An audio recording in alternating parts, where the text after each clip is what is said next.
नमस्कार बच्चों। तो आज की क्लास में हम जिस महत्वपूर्ण टॉपिक के बारे में बात करने वाले हैं उस टॉपिक का नाम है अंतर्वैयक्तिक आकर्षण का अर्थ एवं स्वरूप। इंग्लिश में आपका टॉपिक हो जाएगा meaning and nature of interpersonal attraction. और ये टॉपिक आपका MA second year 3rd semester मनोविज्ञान पेपर फर्स्ट जिसका नाम है एडवांस सोशल साइकोलॉजी, उसके अंतर्गत यूनिट 3rd का ये पहला टॉपिक है। तो वीडियो को आप लास्ट तक वॉच करिएगा, तभी आपको क्या है कॉन्सेप्ट क्लियर होगा। तो चलिए क्लास को हम शुरू करते हैं।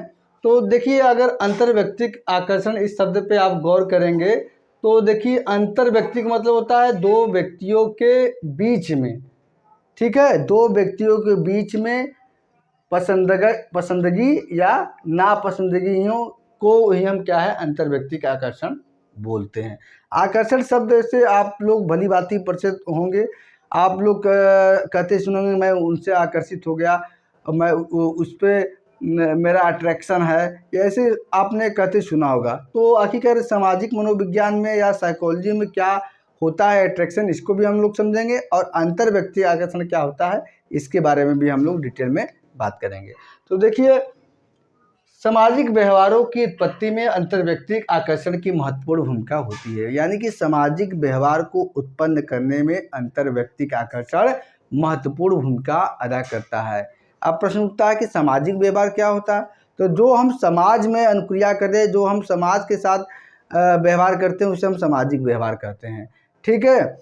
अब ये सामाजिक व्यवहार उत्पन्न करने में अंतर्वैयक्तिक आकर्षण कैसे भूमिका निभाता है? ऐसे निभाता है कि जब हम किसी व्यक्ति को पसंद करते हैं तो उससे बातचीत करते हैं, उसके साथ रहना चाहते हैं, उससे मित्रता स्थापित करना चाहते हैं, तो ये सामाजिक अनुक्रिया उत्पन्न किया, सामाजिक व्यवहार उत्पन्न किया।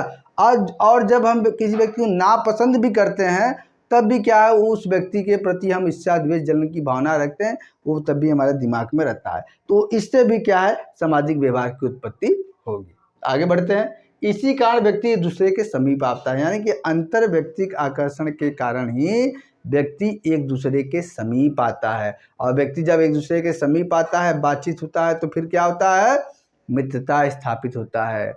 मित्रता इसी से स्थापित होता है, और मित्रता स्थापित होता है और व्यक्ति में सामाजिक सौहार्द की भावना बढ़ती है।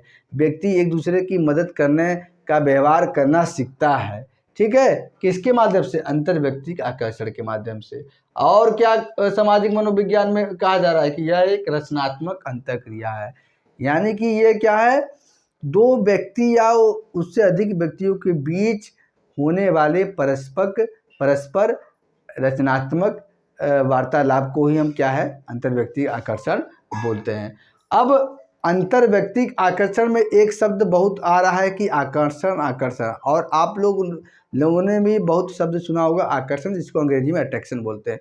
तो ये होता क्या है, ये आकर्षण कहते किसे हैं, समाज मनोविज्ञान क्या कहता है, इसको भी हम चलिए जान लेते हैं शाब्दिक दृष्टिकोण से ये होता क्या। देखिए, आकर्षण को इंग्लिश में क्या कहते हैं, इसका अंग्रेजी रूपांतर क्या है अट्रैक्शन। अब अट्रैक्शन लैटिन भाषा के दो शब्दों से मिलकर बना है। कौन कौन? एट एवं टेरियर, ठीक है, जहां पर एड का अर्थ होता है टू यानी कि को, ठीक, और टेरियर का अर्थ होता है टू ड्रा और टू पुल यानी कि हिंदी में खींचना। इस प्रकार से यदि इसका शाब्दिक अर्थ देखें तो दूसरों के प्रति खिंचाव को ही क्या है आकर्षण कहा जाता है, ठीक है। परंतु समाज मनोविज्ञान में क्या होता है आकर्षण का अर्थ पसंदगी या नापसंदगी की एक मनोवृत्ति से होती है। यानी यदि शाब्दिक दृष्टिकोण से बात करें तो अट्रैक्शन का शाब्दिक अर्थ हो जाएगा दूसरों के प्रति खिंचाव होना, लेकिन समाज मनोविज्ञान में आकर्षण का अर्थ होता है किसी व्यक्ति को पसंद करना या नापसंद करने से होता है, ठीक। ये तो अर्थ के बारे में हो गया। अब परिभाषा देख लेते हैं। तो देखिए, परिभाषा सबसे पहले हमने लिया है बैरोन 1911 की परिभाषा। ये कहते हैं कि किसी दूसरे व्यक्ति को स्वीकारात्मक या अस्वीकारात्मक ढंग से मूल्यांकन करना अंतर्वैयक्तिक आकर्षण कहलाता है। यानी कि किसी दूसरे व्यक्ति को स्वीकारात्मक यानी कि स्वीकार करना, ठीक है, या अस्वीकारात्मक या उसको अस्वीकार करना, ठीक है। यहाँ पे स्वीकार करने से तात्पर्य यानी कि पसंद करना, अस्वीकार करने से मतलब क्या है नापसंद करना। इस ढंग से मूल्यांकन करना ही क्या है अंतर्वैयक्तिक आकर्षण कहलाता है। दूसरा है मायर्स 1988 कहते हैं कि अंतर व्यक्तिक आकर्षण में कम से कम 2 व्यक्ति सम्मिलित होते हैं, यानी कि अंतर व्यक्तिक आकर्षण की प्रक्रिया संपन्न होने में 2 व्यक्तियों का होना जरूरी होता है, कम से कम, ज़्यादा उससे ज़्यादा हो सकते हैं। ठीक है, एक जो आकर्षित होता है, दूसरा जो आकर्षित करता है, यानी कि इनका कहना है कि 2 व्यक्तियों का होना इसमें बहुत जरूरी होता है। कौन कौन? एक जो आकर्षित होता है, दूसरा जो आकर्षित करता है। जैसे रमेश है, वो क्या है, सीता से अगर आकर्षित हो रहा है तो यहाँ पे रमेश क्या है, आकर्षित होता है, और सीता क्या है, वो आकर्षित उसको करती है। ठीक है, अब बासलर 1969 कहते हैं, तीसरी परिभाषा में लिया, अंतर व्यक्ति आकर्षण को किसी लक्ष्य व्यक्ति के प्रति अनुकूलता की अभिवृत्ति के रूप में परिभाषित किया जा सकता है, यानी कि जिस व्यक्ति को हम पसंद करते हैं उस व्यक्ति को प्रति अनुकूल व्यवहार करना या अनुकूल ढंग से अपनी मनोवृत्ति बनाना ही क्या कहलाया जाएगा, अंतर व्यक्तिक आकर्षण। अंतर व्यक्तिक आकर्षण मतलब 2 व्यक्तियों के प्रति परस्पर लगाव या खिंचाव या परस्पर पसंद करना या नापसंद करना, इसी को अंतर व्यक्तिक आकर्षण बोलते हैं। अब यदि जो हमने तीनों परिभाषा आपको बताया, अगर इस पर हम गौर करें तो इस अंतर व्यक्तिक आकर्षण के स्वरूप के संबंध में कुछ महत्वपूर्ण तथ्य प्राप्त होते हैं जो आपके सामने है। सबसे पहला यह है कि अंतर व्यक्ति आकर्षण दूसरों के प्रति एक तरह की हमारी मनोवृत्ति को कहा जाता है। मनोवृत्ति क्या होता है? हमारे मन की स्थिति होती है।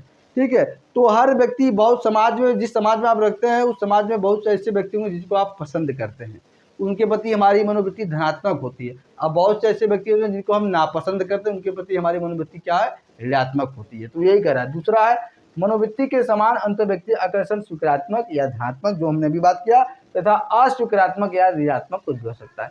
यानी कि दूसरा जो इसके स्वरूप के संबंध में पॉइंट है वो कह रहा है कि मनोवृत्ति के समान ही अंतर व्यक्ति आकर्षण में भी क्या होता है, स्वीकारात्मक या धनात्मक होता है, या अस्वीकारात्मक या ऋणात्मक कुछ भी हो सकता है। जैसे हम जिस व्यक्ति को पसंद करते हैं उस व्यक्ति के प्रति हमारी जो मनोवृत्ति है या जो हमारा आकर्षण है वो सकारात्मक या धनात्मक होगा, और जिस व्यक्ति को हम नापसंद करते हैं उस व्यक्ति के प्रति हमारा क्या है, जो अंतर व्यक्ति आकर्षण है वो क्या है, अस्वीकारात्मक या ऋणात्मक होगा। ठीक है, ध्यान रखिए, अंतर व्यक्ति आकर्षण क्या है, पसंद और नापसंद दोनों को कहा जाएगा, केवल पसंद करने को ही अंतर व्यक्ति का आकर्षण नहीं बोलते हैं। ठीक है, तो आज की क्लास में हमने आपको डिटेल में बताया कि अंतर व्यक्ति आकर्षण का अर्थ क्या होता है, परिभाषा क्या होता है, इसका स्वरूप क्या होता है। आगे क्लास में जैसा सिलेबस, जैसा आपके पेपर में सिलेबस है उसके अकॉर्डिंग हम लोग बात करेंगे इसके अगले टॉपिक पे। तो आज की क्लास यहीं तक। अगर आपको वीडियो आज का पसंद आया तो वीडियो को लाइक कर दें, चैनल पर नए हैं तो चैनल को जरूर से आप सब्सक्राइब कर दें, और वीडियो ज़्यादा से ज़्यादा शेयर करें अपने उन मित्रों के साथ जो मित्र क्या है, साइकोलॉजी से रिलेटेड है। आप लोगों के प्यार और सपोर्ट की बदौलत आपके अपने यूट्यूब चैनल पे ज्वाइन बटन भी इनेबल हो गया है। आप सभी लोग क्या है, चैनल को ज्वाइन करके चैनल को आगे बढ़ने में या एक टीचर को आगे बढ़ने में सपोर्ट कर सकते हैं। तो चलिए आज के वीडियो ये तक, मिलते हैं अपन नेक्स्ट वीडियो में। तब तक के लिए आप सभी का बहुत बहुत धन्यवाद।